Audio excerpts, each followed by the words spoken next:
Chers agripreneurs, une fois de plus, bienvenue sur la chaîne des fonceurs. Nous sommes aujourd'hui dans notre champ de patates douces. C'est un champ d'une superficie d'à peu près un quart d'hectare que nous avons lancé il y a environ 3 mois. Et aujourd'hui, c'est la récolte parce que la patate douce a un cycle relativement court, 3 mois maximum. Et d'ailleurs, vous ne devez pas aller au-delà de 3 mois. Nous allons voir pourquoi. C'est une astuce capitale si vous voulez faire dans la patate douce. N'excédez pas 75 jours, disons maximum 80 jours. Sinon, vous aurez d'énormes problèmes. On va vous dire pourquoi vers la fin de la vidéo. Restez jusqu'à la fin. Nous allons rentrer dans les péripéties. Quand est-ce que la récolte peut être faite? Qu'est-ce qu'il faut pour récolter? Comment ça se récolte, comment on charge, comment on conditionne dans des sacs, etc. Toutes les péripéties de la récolte de la patate douce, c'est tout de suite après le jingle.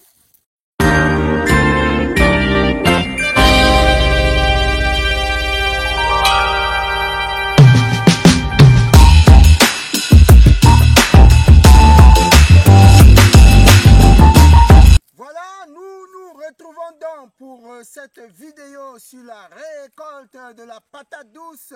Nous tenons effectivement en main ici une tubercule de patate douce. Nous allons faire cette vidéo en 4 parties, 4 petites parties. Dans la première partie, nous allons faire un bref aperçu de l'itinéraire technique pour ceux qui n'avaient pas regardé justement la vidéo de lancement de cette culture. On l'a fait il y a à peu près 3 mois. On va faire un bref aperçu sur l'itinéraire technique de la patate douce. Nous l'appelons souvent la culture la plus facile justement. Après ce bref aperçu sur l'itinéraire technique, nous allons justement dans la deuxième partie parler des préalables de la récolte. Quels sont les préalables qu'il faut pour se mettre à faire la récolte? On se lève un matin, on se met tout simplement à récolter un champ relativement important de patates douces. Il y a des préalables, on va les voir tout à l'heure. Dans la troisième partie, on va passer à la récolte proprement dite. Et enfin, on va passer au conditionnement et à la vente. Voilà, on y va tout de suite, sans perdre du temps. Le bref aperçu sur l'itinéraire technique. Si vous voulez faire dans la patate douce, bien entendu, c'est très simple, c'est très facile. Il vous suffit de nettoyer votre champ et ensuite d'y faire des buts. Vous savez, les tubercules s'expriment mieux dans des buts. Donc, vous faites des buts. Des buts, c'est des petites monticules, comme ceci, comme vous pouvez voir là. Voilà un but. Vous faites des petites buts d'environ 30 à 40 cm de hauteur. Et voilà. Et vous allez chercher justement des cordes comme ceci, qu'on appelle boutures de patates douces. C'est des cordes tout simplement que vous allez semer dans les buts. Et il suffit de cordes d'environ 30 cm. Vous pouvez mettre 2 par but. Au niveau de la densité à l'hectare, vous pouvez mettre entre 30 et 40 000 buts à l'hectare. Ça ne dérange pas, il suffit que les buts soient bien faits. Vous pouvez mettre environ 30 000 buts à l'hectare. Et il suffit donc de faire une petite trace dans la butte là et vous enfoncez votre bouture et c'est terminé. Et là, en saison de pluie, ça se fait généralement en saison de pluie. Là, ça va très vite, la bouture va prendre et vous n'avez plus qu'à suivre votre champ. Après, vous aurez quelques temps après à faire du sarclage pour enlever les mauvaises herbes. Et 3 mois après, maximum, c'est prêt pour la récolte. Voilà la culture, le bref aperçu sur l'itinéraire technique. Et maintenant, deuxième partie. Qu'est-ce qui se passe lorsque vous approchez dans les 90 jours? On va voir tout à l'heure pourquoi il ne faut pas excéder 80 jours.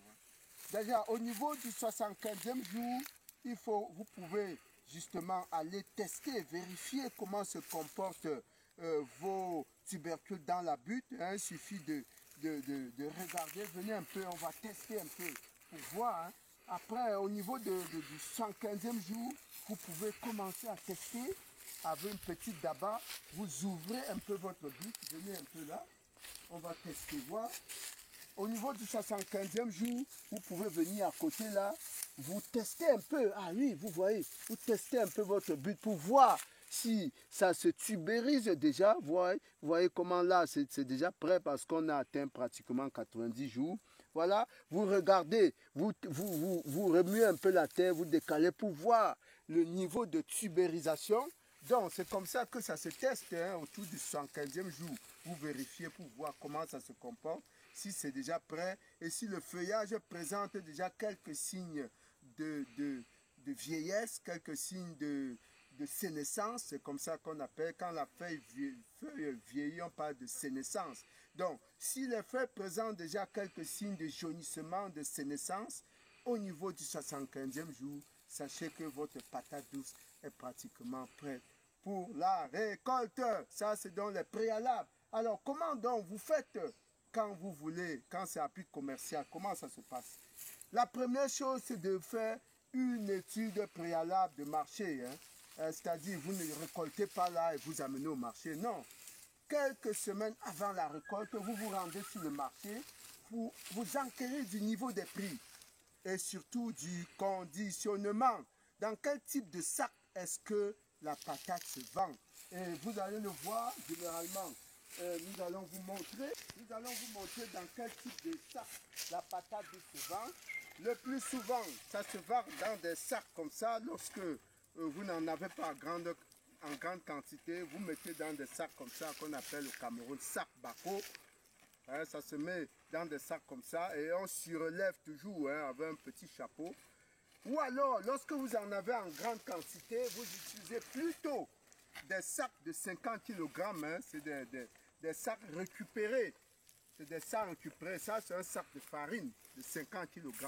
Vous utilisez donc des sacs récupérés comme ceux-ci, des sacs de 50 kg. C'est le marché qui vous dicte la façon dont vous devez conditionner votre marchandise. Donc, soit c'est dans des sacs bako comme ceux-ci, soit c'est dans des sacs de farine de 50 kg comme ceux-ci. Voilà les préalables dont il faut s'enquérir au niveau du marché que vous voulez satisfaire avant donc de venir programmer la récolte. Le plus souvent, vous contactez même celles qu'on appelle au Cameroun des bayam selam, c'est-à-dire ceux qui baillent, ceux qui achètent pour aller sell, pour aller vendre. Des bayam selam, c'est des acheteuses vendeuses ou des acheteurs vendeurs. C'est ça, c'est l'appellation au Cameroun, c'est des bayam salam, les gens qui achètent pour vendre. Il faut les contacter généralement à l'avance pour connaître leur niveau de commande. Généralement, quelqu'un peut vous dire, apporte-moi 3 filets. Les filets, c'est dans ce sac-là. Quand on parle de filets de patates, apporte-moi 2 filets, apporte-moi 3 filets. Vous pouvez réunir comme ça 3, 4, 5, 6, 10 commandes. Et là, vous programmez donc votre récolte. Comme nous savons justement programmer la nôtre aujourd'hui. Voilà, concrètement donc, comment se passe, on passe à la troisième partie, la récolte proprement dit. Là, nous allons nous munir de notre petit matériel qu'on appelle daba. C'est plus facile avec la daba. Nous allons la chercher. Et là, vous allez voir en direct comment, justement, nous allons procéder pour la récolte, pour faire les récoltes. Donc, voilà, on y va.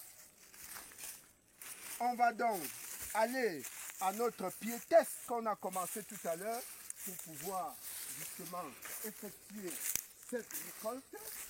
C'est assez simple. Voilà, je crois que c'est à ce niveau.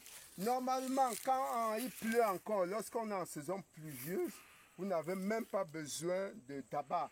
Il suffit de tirer les fils là, de tirer les cordes, pas les fils, hein, les cordes. Vous tirez la corde comme ça. Vous voyez, quand vous tirez la corde, la patate sort d'elle-même. Or, ici, on est déjà en saison sèche, ça veut dire que le sol est déjà un peu dur. Vous avez besoin de daba pour faciliter les choses, justement parce que le sol est un peu dur. On est déjà pratiquement en saison sèche. Donc, vous allez aux alentours de la butte pour pouvoir, justement, amorcer les choses. Et vous voyez comment les patates se montrent là, majestueuses. Voilà, voilà, elles sont là, hein.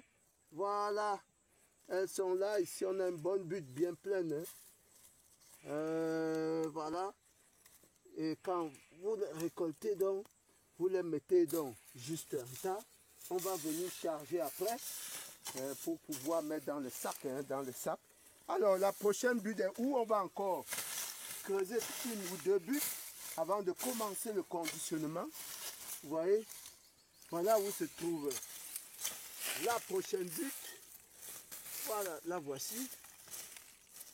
Voilà, voici. Comme le sol est dur, vous voyez, on est obligé d'amorcer. Oh oui, voilà les patates qui se montrent là. Voilà. Il faut toujours prendre de côté pour ne pas blesser les tubercules. Hein. Vous prenez tout autour. Tout autour, tout autour. Et puis voilà. Ici, c'est plutôt moyen. Et ici, c'est plutôt moyen. Vous voyez ces petits tubercules. Les pluies sont partis au jeu cette année, pratiquement un mois avant le terme. Hein. Un mois. Ce qui fait que les petites tubercules s'y n'ont pas pu grossir. C'est ça le problème. Hein. Avec le changement ou les variabilités climatiques, ça devient un peu difficile. Celle-ci est difficile. Il faut creuser un peu plus. Le sol est vraiment dur. Mais on va y arriver. Voilà. C'est ça. Finalement, cette butte également est terminée. Voilà. On regroupe donc au fur et à mesure. Voilà exactement comment ça se passe. On va creuser une dernière butte avant de commencer notre conditionnement. Voilà, voilà, là, comme on l'a dit, on prend à côté pour ne pas blesser la tubercule. Ah oui, ici on a vraiment des Amazones. Hein. Oui, ouh là là là là là. Elles sont jolies ici, les grosses. Voilà. Ok. Oh là là, 3 belles patates, 3 jolies patates avec 2 petites. Voilà. Voilà cette butte qui est plutôt bien fournie, bien dosée. Voilà exactement. Voilà donc. Voilà comment se passe la récolte au fur et à mesure. Mais il faut généralement prévoir une main d'œuvre pour aller beaucoup plus vite parce que pour une étendue aussi grande comme celle-là, vous voyez, si vous voulez récolter un quart d'hectare en un jour, il faut prévoir minimum 5 hommes jours. Minimum 5 hommes jours. Avec 5 hommes jours, vous êtes sûr de pouvoir 5 à 6 hommes jours, hein, parce qu'il y a les manutentions et tout. Vous prévoyez 6 hommes jours pour un quart d'hectare. Vous êtes sûr de pouvoir libérer l'espace en un jour. Ça, c'est comment se passe la récolte. On passe à la deuxième, non, à la troisième, non, à la quatrième partie, le conditionnement et la vente. Restez jusqu'à la fin. N'oubliez pas le secret qu'on le garde pour la fin, justement. Pourquoi ne pas aller au-delà de 115-80 jours? C'est extrêmement important. Ne quittez pas. Voilà, donc nous engageons la dernière partie de la vidéo sur le conditionnement et les ventes. Nous avons donc rassemblé, après avoir fait la récolte de la journée, nous avons rassemblé donc les produits de la récolte en un seul point. C'est le point où on va effectuer effectivement le dernier conditionnement, le dernier chargement. Et donc, voilà les sacs qui sont positionnés. On va donc les remplir jusqu'au bout. Et vous voyez, si la caméra peut montrer ici, vous voyez qu'on a fait une sélection particulière de tubercules. C'est ça, les tubercules qui vont permettre de fermer le haut du sac. Hein. C'est important parfois de bien présenter la marchandise. Donc, choisir les meilleurs tubercules qu'on va mettre tout en haut du sac pour justement montrer aux clients que c'est de la bonne matière et puis que le client peut acheter sans s'inquiéter. Ça, c'est des techniques donc, de marketing qu'il faut savoir user. Sinon, vous pouvez avoir amené la patate au marché. Vous ne vendez pas bien juste parce que vous n'avez pas bien présenté justement le produit final. Hein. Ça, il faut véritablement en tenir compte. Donc, nous passons justement au chargement et justement à la fermeture des sacs. Voilà.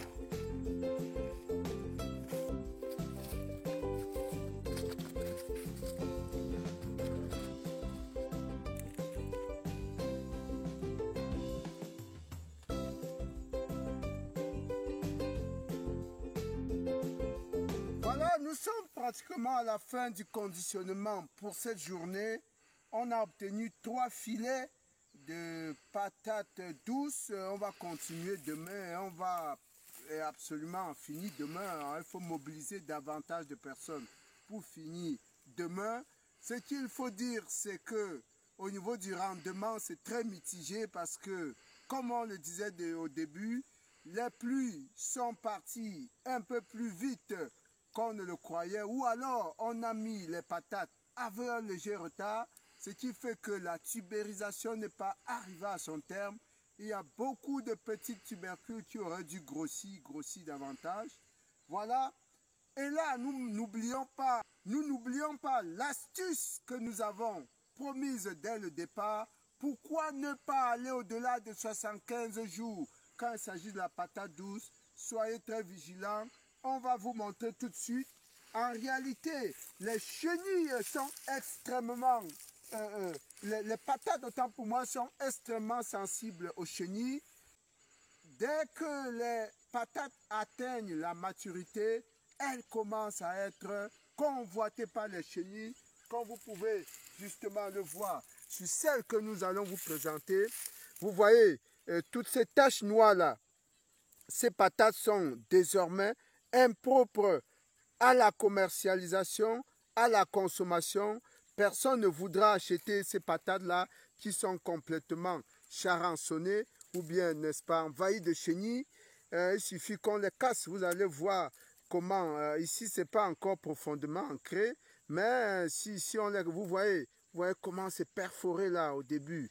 Voilà, c'est ça, c'est les chenilles, c'est plein de chenilles comme ça. Ça veut dire quoi? Dès que vos patates dépassent la limite de 75 jours, elles deviennent très vulnérables. Il faut mettre un point d'honneur à la durée du cycle. Dès que vous avez planté, notez le jour et à partir de 115 jours, parfois même un peu moins, commencez à vérifier, soyez vigilants pour ne pas laisser vos patates être dévorées par les chenilles, puisque après 90 jours, vous risquez finalement ne rien récolter. Voilà, voilà ce que nous avons prévu pour cette vidéo. On espère que vous avez appris quelque chose de plus sur la patate douce, depuis le semis jusqu'au conditionnement. Ah, et là, elles sont prêtes,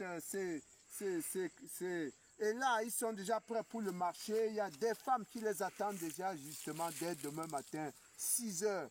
Elles seront transportées sur le marché. Voilà, à très bientôt, le meilleur à venir. Merci.